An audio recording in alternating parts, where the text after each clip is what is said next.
තමුසෙලා හිතාගෙන ඉන්නේ මම සල්ලි අච්චු ගන්නවා කියලාද? අද සල්ලි දුන්නේ නැත්තම් මේ ගෙදර බිමට සමතල කරා. තෝපේ ප්‍රශ්නට වැඩක් නෑ යකෝ. සල්ලි නැත්තම් විගා කාපන් මගේ පාමුල වටේට බා. ලොකු මිනිස්සෙක් සෙල්ල කරන්න එන්න.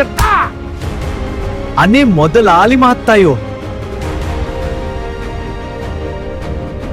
පොඩි එකාට උණ වුණා හින්දා සල්වි ඉවර වුණා.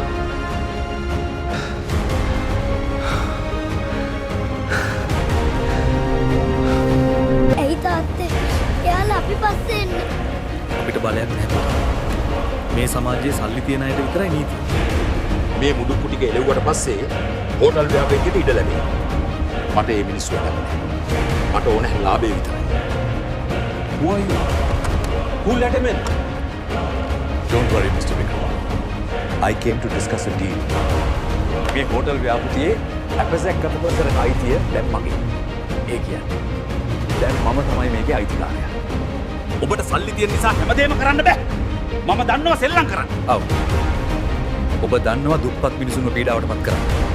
සල්ලි කියන්නේ ආයුධයක්. ඔයා ඒක මිනිස්සු මරන්න පාවිච්චි කරනවා. මම ඒක මිනිස්සුන්ට ජීවිත දෙන්න පාවිච්චි කරනවා. අද ඒ දැන් මේ ව්‍යාපෘතිය නවතිනවා. ඒ වෙනකොට අහිංසක මිනිස්සුන්ට ගෙවල් හදනවා. අවුරුදු 20කට කලින් පොඩි කොල්ලෙක් දැක්ක යාගේ තාත්තට සල්ලි නැති නිසා බල්ලෙක්ට වගේ ගහනවා. එදා ඒ ළමයා තීරණය කළා දවසක මේ සිස්ටම් එක වෙනස් කරනවා. පුතේ, ඔබ ලොකු මිනිස්සු එක්ක හැප්පෙන්න ගිහින් අමාරුවේ වැටෙයිද? නෑ තාත්තා. ලොකු මිනිස්සු මනින්නේ සල්ලි වලින් නම් මාත් දැන් ලොකු මිනිහෙක්.